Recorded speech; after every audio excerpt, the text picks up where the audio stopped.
नमस्कार मित्रों, आप सभी का एक बार फिर से स्वागत है आपके अपने channel the journey of life में। मित्रों, सनातन संस्कृति में तुलसी के पौधे का बहुत बड़ा महत्व है। हम सभी के घर में तुलसी का एक पौधा अवश्य होता है। और हाँ, एक बात मैं आपको और बता दूं कि कुछ विशेष अवसर पर, जैसे कि देव उठनी एकादशी के दिन, हम माँ तुलसी का विवाह शालिग्राम से भी करते हैं। ठीक है, जिसे तुलसी विवाह के नाम से भी जाना जाता है। तो मित्रों, आज की इस वीडियो में हम तुलसी के पौधे से जुड़े कुछ वास्तु नियम और कुछ जरूरी उपाय जो आपको जानने चाहिए वो हम आपको बताएंगे। साथ ही साथ हम यह भी जानेंगे कि तुलसी की पत्तियां किन्हें चढ़ानी चाहिए और किन्हें नहीं।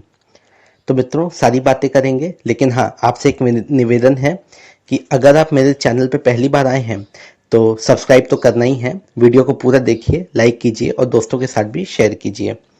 तो मित्रों, चलिए हम सबसे पहले कुछ उपायों के बारे में जान लेते हैं जो आपको करना चाहिए, क्योंकि तुलसी के पौधे से ये जो जुड़े हुए उपाय हैं ना, ये बहुत ही कारगर हैं और हाँ, धन प्राप्ति के लिए भी काफ़ी आवश्यक माने गए हैं। मित्रों, उपाय नंबर 1, गुरुवार के दिन तुलसी के पौधे में हल्दी डालें। हल्दी को विष्णु जी का कारक माना जाता है और तुलसी को माता लक्ष्मी का। ऐसा करने से भगवान विष्णु और माता लक्ष्मी जी की कृपा आप पर होगी। इसके बाद उपाय नंबर 2, तुलसी की मंजरी। आपको पता है, तुलसी के ऊपर जो उसके जो फूल लगते हैं उन्हें मंजरी कहते हैं। तुलसी की मंजरी को आप लाल कपड़ों में बांधकर पैसे वाले स्थान पर रखें, चाहे आप लॉकर में रखें, ऐसे किसी भी जगह पे। इससे आपके व्यापार में और घर में पैसे आने के रास्ते बनेंगे और आपको धन लाभ भी होगा। मित्रों, इसके बाद उपाय नंबर 3, शुक्रवार की सुबह स्नान करके आप साफ कपड़े पहने, हो सके तो गुलाबी रंग के वस्त्र धारण करें। एक लोटे में साफ जल लें और उसमें गाय का कच्चा दूध मिलाएं और तुलसी के पौधे में डालें। ऐसा करने से माँ लक्ष्मी प्रसन्न होकर आपको धन का आशीर्वाद देंगी। उपाय नंबर 4, मित्रों, वैसे तो तुलसी के पौधे के किसी भी भाग को जलाया नहीं जाता है, लेकिन हाँ, अगर आप तुलसी की सूखी हुई मंजरी को दिए में डालकर या कपूर के साथ जलाते हैं तो इससे घर से नकारात्मक तथा बुरी शक्तियां दूर हो जाती हैं।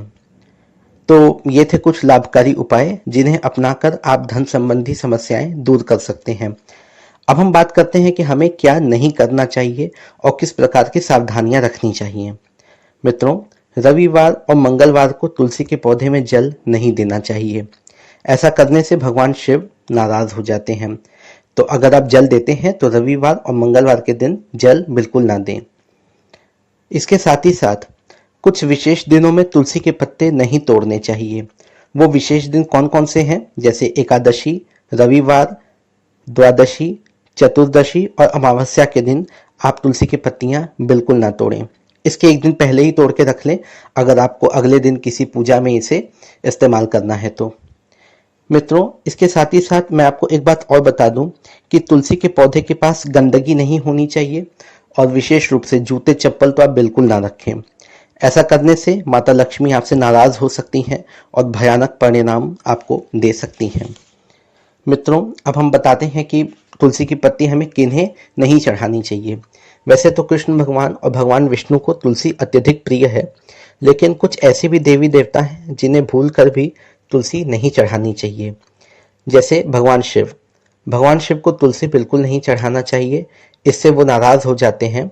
भगवान शिव को सिर्फ बेलपत्र ही चढ़ाना चाहिए। ठीक है।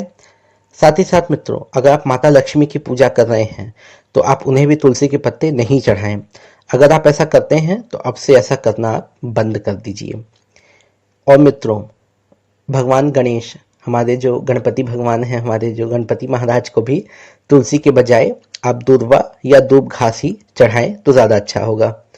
तो मित्रों, ये थे तुलसी से जुड़े कुछ उपाय और कुछ वास्तु के नियम।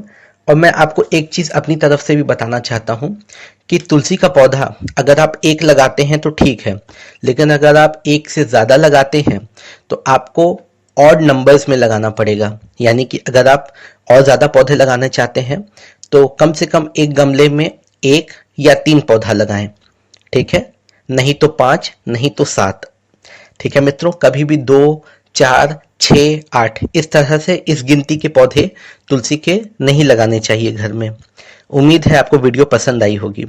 अगर पसंद आई हो तो बहुत सारे लोगों के साथ इसे शेयर कीजिएगा। अभी के लिए आपसे विदा लेता हूँ। धन्यवाद।